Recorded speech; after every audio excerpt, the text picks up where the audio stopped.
اعوذ باللہ من الشیطان الرجیم بسم اللہ الرحمن الرحیم اللہم صلی وسلم علی سید الانبیاء والمرسلین کما تحب و ترضی بان تصلی علیہ صلاۃ دائمۃ بدوام الملک الحی القیوم۔ ناظرین کرام، آج میں بعنوان نماز آپ کی کچھ دینی خدمت کرنا چاہتا ہوں۔ گر قبر کے اندھیرے سے ڈرتا ہے پڑھ نماز،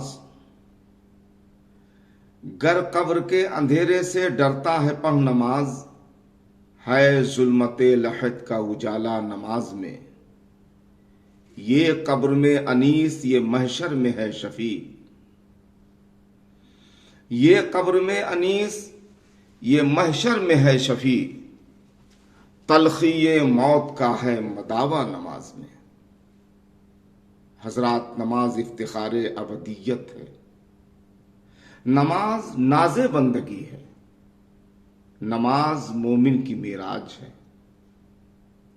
نماز شان بندگی ہے، نماز قلب رسول کا قرار ہے، نماز جان بندگی ہے، نماز مصطفیٰ کی آنکھوں کی ٹھنڈک ہے، نماز افتخار عقیدت ہے،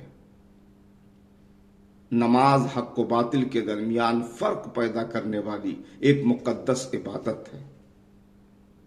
حضرات گرامی، نماز مٹی کے انسان کو سونا بنا دیتی ہے۔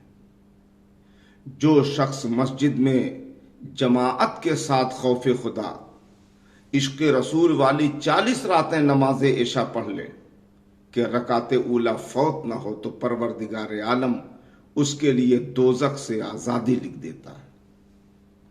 تمام ارکان زمین پر فرض ہوئے، جتنے ارکان اسلام ہیں آپ دیکھ لیں، نماز آسمان پر فرض کی گئی، قرب خاص میں عطا کی گئی، عرش اعظم پر دی گئی، لہذا نماز کا جس قدر اہتمام کیا جائے کم ہے۔ نماز کے بارے میں جتنی تاکیدیں آئی ہیں کسی اور عبادت کے لیے نہیں، کیونکہ نماز نام ہے ادائے مصطفیٰ کا۔ اسی لیے جب ہم نماز پڑھنے کے لیے کھڑے ہوتے ہیں تو احمد کی الف بن جاتے ہیں، جب رکوع میں جاتے ہیں تو احمد کی ہے بن جاتے ہیں، جب سجدے میں جاتے ہیں تو احمد کی میم بن جاتے ہیں، جب جلسہ کرتے ہیں تو احمد کی دال بن جاتے ہیں۔ تو بس خدا کو منظور ہی یہی ہے کہ عبادت میری ہو، ادائیں تمہاری ہوں۔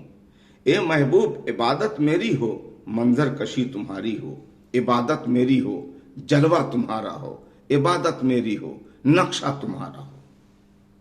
فجر پر قربان، ظہر ہماری شان، عصر نمازوں کی جان، مغرب مومن کی آن بان، عشاء عطائے رحمان۔ حضرات، فجر کی نماز کے لیے آپ کا ایمان اٹھاتا ہے، تہجد کی نماز کے لیے آپ کو آپ کا پروردگار اٹھاتا ہے۔ مگر اس جگہ ایک بہت بڑی بات میں کہنا چاہوں گا کہ نماز، روزہ، تلاوت و عبادت کے ساتھ ساتھ خدمت خلق، غریبوں کی امداد، صلہ رحمی، حقوق کی ادائیگی، والدین کی فرما برداری، رشتوں کی پاسداری، فقراء کی اعانت والی عبادت بھی کر لیا کریں، اور ضرور کر لیا کریں، اس میں بھی بہت ثواب ہے۔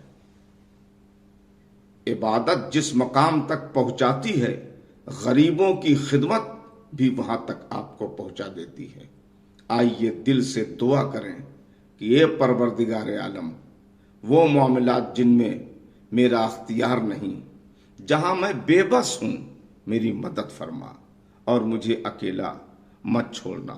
اے میرے رب، غلامان مصطفیٰ کی روحیں اس وقت تک قبض نہ ہو جب تک تو ان سے راضی نہ ہو، رسول اللہ ان سے راضی نہ ہو۔ دعا کرتے رہیں۔